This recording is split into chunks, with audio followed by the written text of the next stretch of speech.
Good afternoon. I'm Dara Bunjon. I'm the food enthusiast here at J Moore Living. I'm a food writer, food stylist, PR maven, and a frustrated baker. Those of you joining us live, drop your comments and your questions into the comment box here on Facebook, and you'll see me check from time to time and whether the questions are for me or for my guests. Today's guest is like a diamond, multifaceted. Her career spans the culinary gamut. A restaurant chef, caterer, author, food stylist, nutritionist, culinary instructor, as well as her most important job, a mom of two.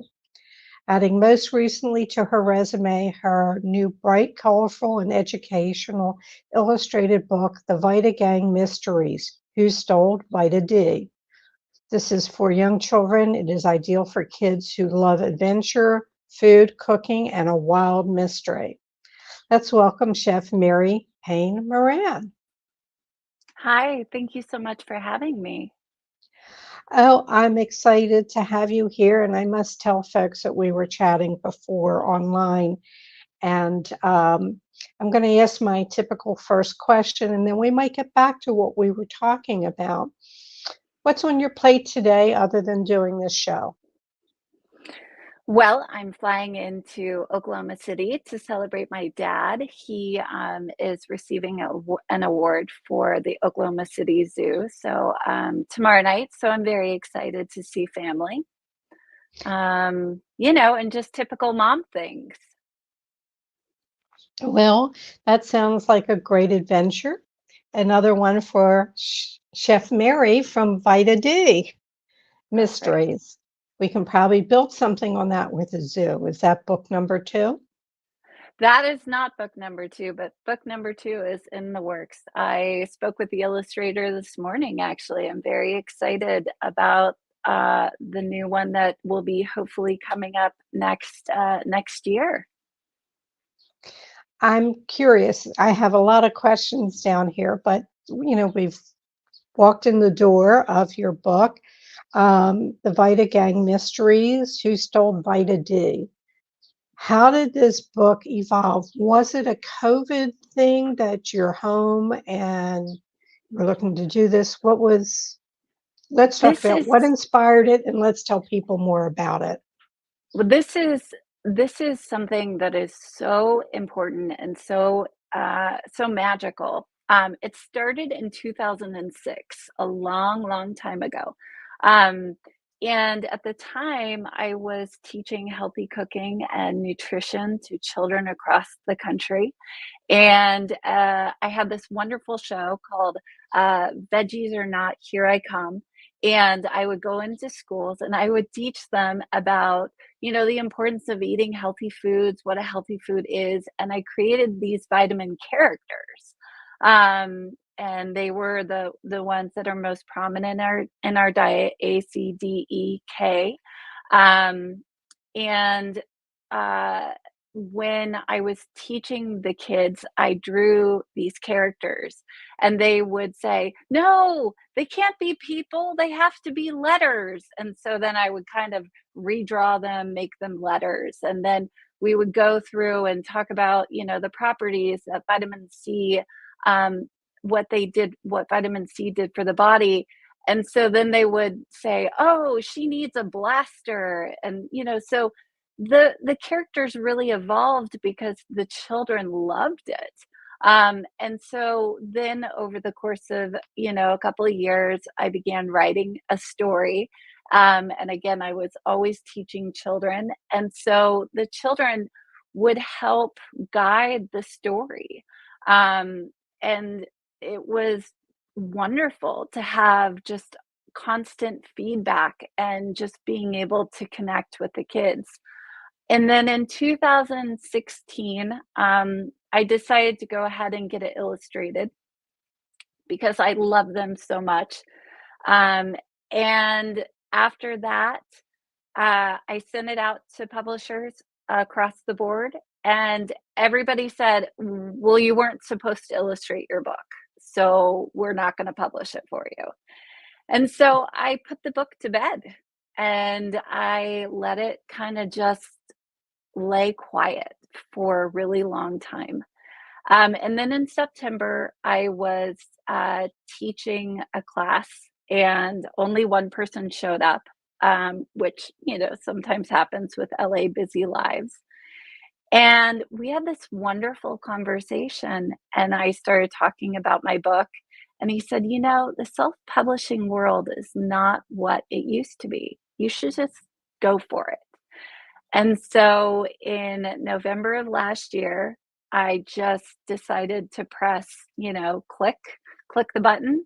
And so I opened the book, or the box of books, in December, and launched the book in February. And it's been better than I could ever imagine. So it's been a beautiful and long story. Well, you sold out your first batch, didn't you, very quickly Yeah. through Amazon and Barnes& and Noble, which is Yeah. interesting that Barnes& and Noble took it as a self-published book.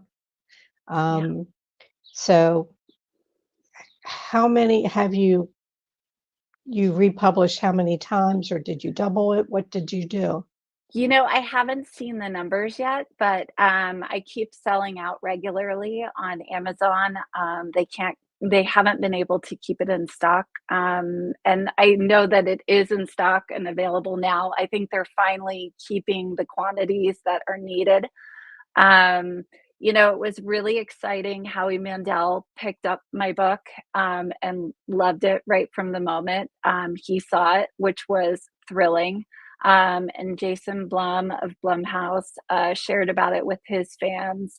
And so there's just been this outpouring love for these really wonderful characters and the message of the book, which is the brave always balance. From your lips, from Right. your lips, as they say. Um, and everybody in the comment sections, all the links to everything that Mary's involved with, you can follow her on this one website called hailmaryfoodofgrace.com. Mhm. More about the Vita Gang. The website is thevitagang.com, and there's a link on hailmaryfoodofgrace.com. And then also, if you're on the West Coast in LA, the silverlakekitchen.com. This is where she does cooking classes for children and adults. And that's a whole other avenue to teach children to cook. And I was listening to another podcast that you did, and you were going a great deal into what you're doing with food styling, but handing a child a chef's knife Mm. is not a simple thing. So, Yep. um, what I remember is the children come to the class after school. Can you tell us a little bit about that program? Then I'm going to go back into your food styling and Yeah. your backstory. Thank you. Uh, Children really are eager to learn about cooking, but sometimes cooking at home is scarier than it needs to be, because we as adults don't always know how to use knives correctly, or know how to efficiently use a lot of the kitchen tools. And so I bring in kids, and we take it very, very seriously, which I love, and I treat them um, as peers. And so the room goes quiet when we get out knives, and we go through a lot of drills before we even touch food. And so the kids are really practicing and learning how to grip the knives properly. And of course, we have gloves for children who are just starting out. But they're spectacular, and they really take it seriously. And if they don't, they're put over to the side until they're ready to come and join and take it more seriously. But they can do some incredible work. I have a student who I'm so proud of, and he makes dinner. He's 13 now, but at 12 years old, he was making dinner 5 nights a week, um, for his family, butchering chickens and cooking all different kinds of foods. It's been so wonderful. Well, I'm amazed by the time I look at these shows, the competitions, the children that come on and cook and what they know. Um, but I remember I did a cooking demo on TV, and I don't know why I gauged it. It was Halloween or something, and I had a plastic knife, and I did things of that nature. Um, it's a long story, and I can't remember at this age, but it Of was course. cleverly done, a takeoff on one of Disney's animated movies, and you know, tree in the sky was a broccoli with ranch dressing and Oh, things of that so nature. cute. Yeah, and the teepee was part of a tortilla, so I had fun with it. But That's really w- fun. way long ago. Let's get back to some of your background. You're in LA now. You've worked with celebrities, you've catered, everything like that, but you're from Oklahoma. Where from Oklahoma did you that trip Oklahoma to LA, and was cooking your original path? Um, you know, my path to cooking was a bumpy one. Um, and but as I look back, it was exactly the path I needed in order to get to where I am today. My initial plan was to do art history. Food had always been something I loved. My mom had a gingerbread house business when I was a Mm. child. And so I would stay up late into the night with her making, little packages out of candies and Christmas trees out of ice cream cones and all kinds of wonderful things. So I always had just a real love for food from my mom. But I wasn't sure how to make that happen, especially in Oklahoma. Um, because at that time, the culinary scene was not what it is today. Today, it's wonderful and it's really a great food scene. But when I was a child, or at least going into college, that was not the case. And so I ended up going to a few different colleges with this idea of art history in the back of my mind. Um, and every time I would get to a new location, it just didn't feel right. I just didn't feel like I was supposed to be there. And then I met a wonderful family, and they were from Los Angeles, and I moved out to Los Angeles to be their nanny. And really at that point, I had been to multiple colleges. Nothing had fit, nothing felt right. But I finally felt like LA was where I was supposed to be. Now I had to figure out what I was supposed to do. And so one night I had this really wonderful aha moment. And I thought, I love to feed the family at the end of the day. The mom and dad both had really intense jobs, and every so often I would get to feed all four of them. Most of the time it was just the kids, but every so often, I would feed the family. And Right. as I would leave their house, I would watch through the window just, as I was walking out, and all four of them would be around the table laughing, sharing about their day. And I thought, this is what I need to do. That goes back to our previous conversation. Mhm. You asked me, you interviewed me before we went on air, and you went, Wow. "Have I been doing this? What's my passion? Where did I go?" And I said, "Food has always meant love to me because it was sitting around the family table discussing our days, whether I was 9 years old or 5 years old, and having that unity and that sense of belonging was important to me. And you had that same joy just by watching it."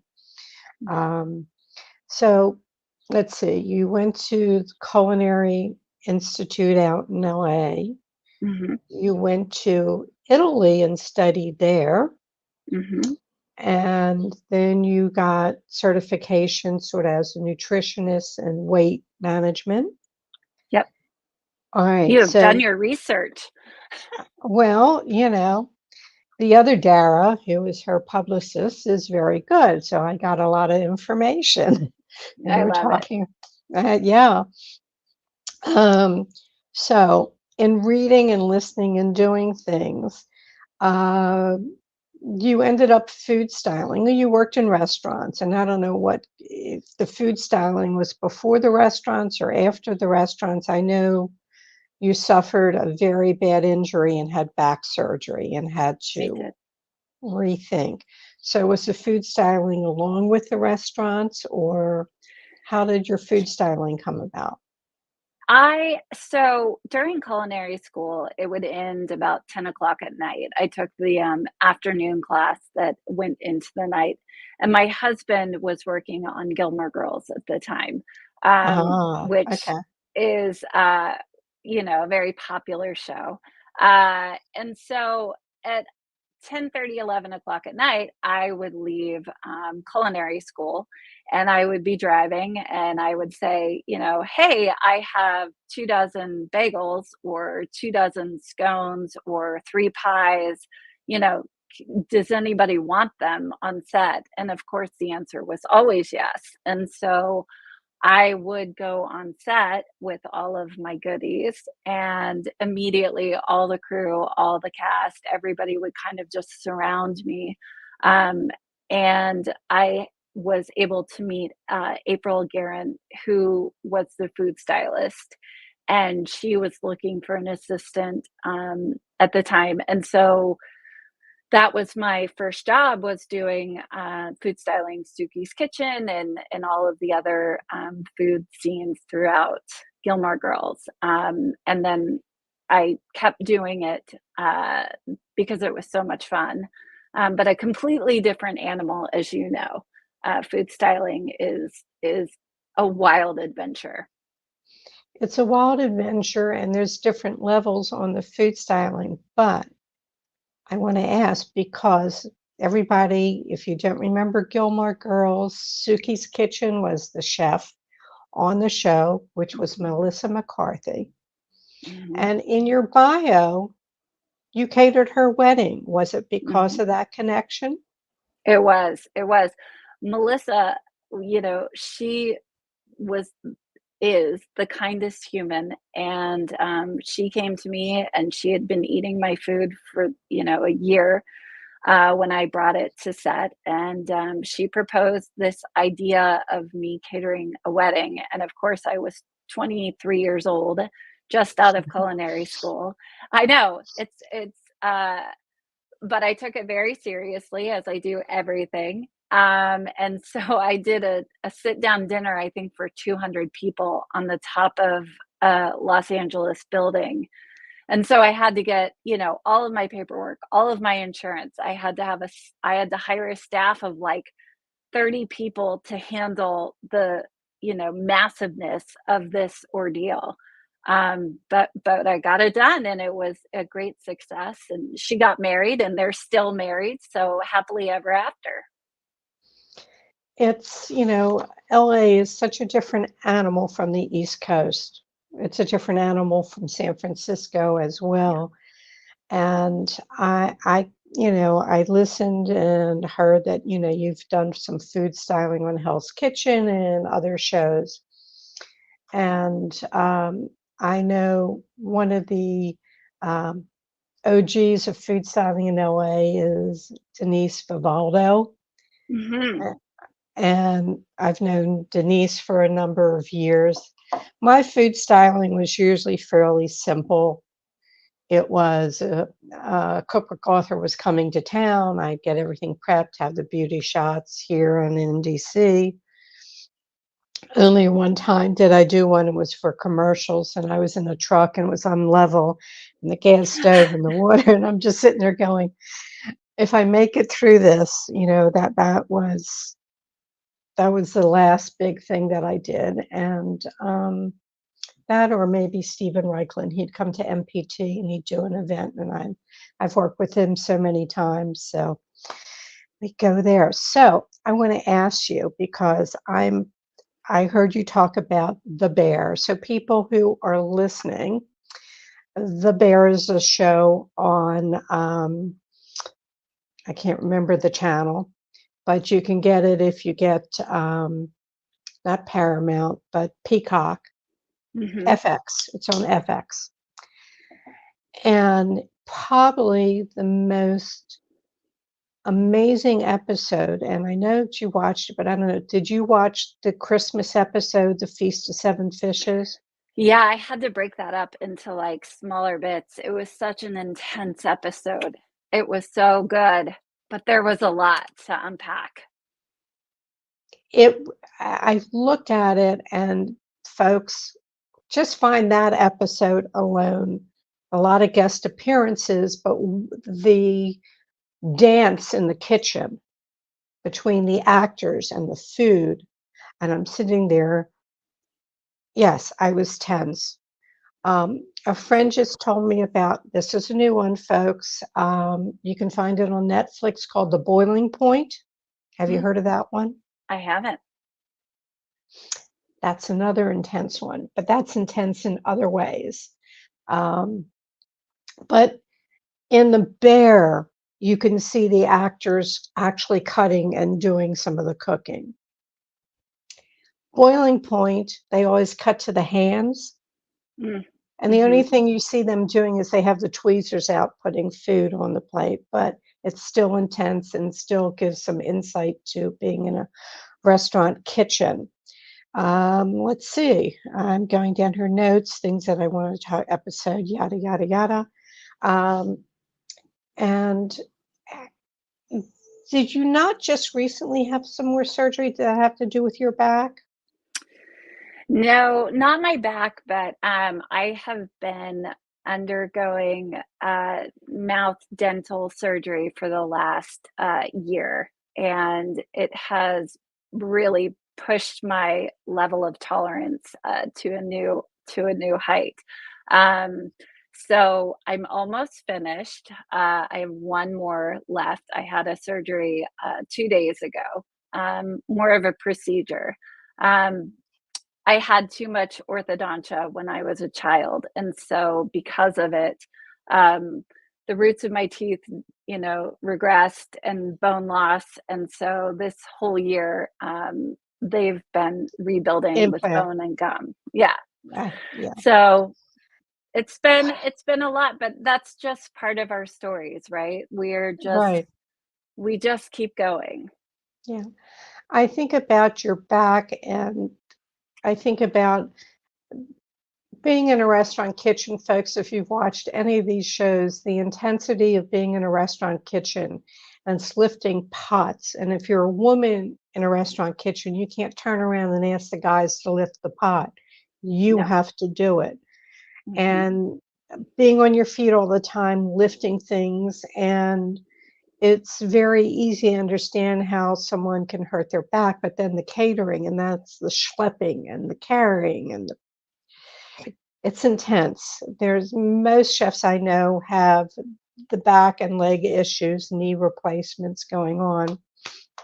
So, along with teaching at the Silver Lake Kitchen, along with writing the book, Mhm. you do a lot of recipe development and contribute to different magazines and videos. So I want to direct people to learn more about Mary at hailmaryfoodofgrace.com. I did write down here because I'm always curious, and it wasn't in the questions you know I'm going to ask. Okay, great. I'm ready. Okay. You ready? Okay. What was the weirdest or most unique request you received when getting food ready, catering or anything like that, that people would be shocked to learn or laugh at? Well, one of my favorite stories is that when I was recipe developing for Traditional Home Magazine, I had this wonderful, wonderful, wonderful food editor, Stephen Exel, who has passed. But he and I were so close, and we were, just a wonderful dynamic duo, along with Chrissa Rossbund, who is one of Traditional Homes. She's one of the editors. And Stephen came to me and he said, Krista and I've spoken and we've decided we're going to do a fig shoot. And the way traditional home works is that, you have an appetizer, a salad, a soup, a main course, a dessert, and then of course a drink. And then sometimes there's like an after nibble or something like a cookie or, something like that. Right. So I said to Stephen, I said, "Oh, figs. I mean, that's a bold choice to go all the way through from start to finish." Um, and so, he said, "Now I also, we need a fig Newton." And I said, "Oh, do we? Do we need a fig Newton? Do we? Are you sure?" And he said, "Yeah, yeah, we've got to have a fig Newton. They're just so good." And I sat on the phone and I just kind of paused and he said, "You don't like a fig Newton, do you?" And I said, "I really don't, Stephen. I really don't like fig Newtons." And so anyway, but I had to write it. So I said, "Okay, so I've got an idea. So let you tell me what you like about a fig Newton, and I will mimic your taste buds, and I will create a fig Newton for you." And so he gave me this whole long laundry list because he really loved a fig Newton. And so by the end of it, we came up with this really delicious recipe that he was very happy about. But that was one of the funnier ones where, we don't always like what we have to cook, but when you make it, you have to try it, you have to think about it, you have to eat it, and you may never make it again, but you have to at least make it that one time. So anyway, that was really fun. Yeah. Um, Let me just remind people, all the information to reach Mary is in the comments section, but Hail Mary foodofgrace.com, thevitagang.com, the Silver Lake Kitchen, your links to Facebook, your links to Instagram, your links to Pinterest. You're all covered. So reach out to her. Look for the book if you have a grandchild or a child and you want to introduce them to food and trick them into healthy eating. This is a good way to do it. It Get is. them interested. So we're up to my final questions. If you wake up tomorrow with a new talent, what would it be?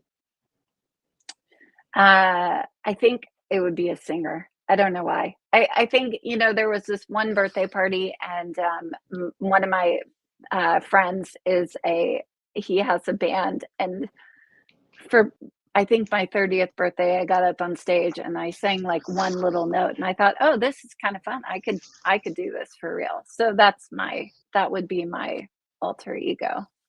Well, that's a popular response to that question. If you can go back and tell your 18-year-old self a piece of advice, what would it be? That even when things feel rocky and unstable, just stay the course, keep going. Um, my path was not linear. It was all over the place and it it didn't feel like everybody else's. And I think, I wish I could scoop that young 18-year-old up and say, "You know what? It's not going to be smooth, but it's the right path. So just keep going." Okay. What's the best bite you've had all week? So last night, I have to admit, I made a giant bowl of ice cream, chocolate ice cream, marshmallows, and Reese's peanut butter cups chopped up. Quite It's not what I would expect. I don't good. know what I would Well, expect. I don't know. You can't eat When you with the surgery. I'm assuming that there's certain things that you can't eat, solids. So yes, yeah. I mean, I think my diet right now involves like chicken broth and rice pudding and very soft things. So it's not very exciting right now. what was your ultimate culinary fail? Um, this I love this failure so much. It's so great. I was in the production kitchen at the end of culinary school. And, at this point, you're supposed to know everything, even though we all know that we don't. We're Right. just at the very start of our career, but when you've reached that point, you feel like you're the big dogs. And so the chef said, "I need you to make, I don't know, like 6 dozen brownies." And so she said, "Here's the recipe." So the recipe was like 10 pounds of flour, 2 pounds of sugar. I don't know, I'm making up these numbers, but they were very large quantities, right? And I was nervous because I've never done anything to this quantity Ah, up until right. this point. And so here I am making these brownies and I measure everything out. I feel like I'm going really well. And I finally taste the batter and realized that I had put salt instead of sugar. And so now I had like 20 pounds of batter that was not usable. And so I finally got the courage to, tap on the shoulder of the chef. And I said, I made this big mistake. And she goes, "Oh, it can't be that bad." And she was like, "Oh, no, it is that bad." And she was like, "You've got to throw it out." And I'm looking at all this batter and I'm like, I don't even know how to throw out this much batter. And so it took me longer than I'd like to admit to like finally scoop it into the trash. And I felt so bad for the janitors at that point because it was just all this just Good. wasted brownie Yeah. batter. Yeah. Well, we've all made it. You're not the only one who's done salt instead of sugar. In the 199 episodes that I've done I this, believe it. you're not the only one. Um, I want to thank you, Mary. I want to wish you safe journey. Thank Say you. hi to Dad for me. I I thank will. you so much, and everyone, uh, check out, Mary. You have all the information that you need, which is Mary, full of food and grace. Mary, Hail Hail Mary, Mary, food of food, grace. great food of grace. If I don't see it in front of me, I can't remember it. I So we're don't all blame set. you. Well, it's been a joy, and I wish you all the best on your 200th episode tomorrow, or as soon Yeah. as it happens. And thank you so much for hosting me today. Oh, it's been a joy. All the best. Thank Okay, you. everyone, I have information, especially about next week's show. And if you haven't guessed it, next week's show will be my 200th show. Who'da thunk it? It started as an in studio interview show, and because of COVID, quickly transitioned to an in home show with me doing shows in my sun porch, my breakfast room, the kitchen, holding the camera like this and trying to cook with the left hand. And eventually, technology kicked in, and we were able to find StreamYard and be able to interview chefs, food people from all around the world, locally here in Baltimore.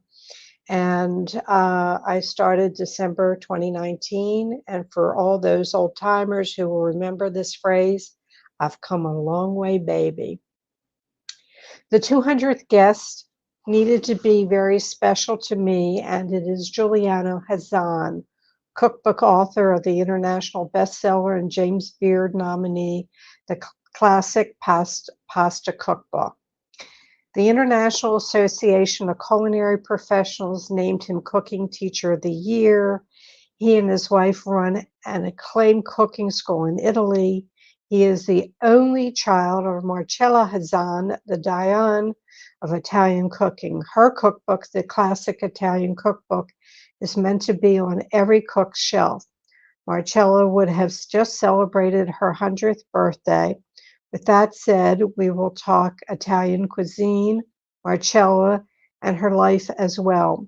A number of you might have just read the Washington Post full page spread on Marcella, her accomplishments, her cooking utensils, which have just been inducted into the Smithsonian. It is a not to be missed episode. I hope you'll all join us and help me celebrate this monumental number 200 shows. Please mark your calendars. If you need to reach me, you can reach me at my email, food@jmoreliving.com.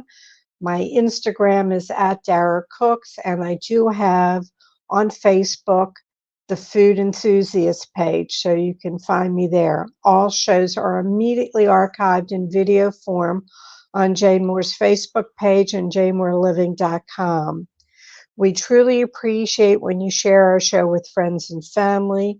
May your plates always, always remain full, and I hope to see you here next Thursday. Thank you for tuning in.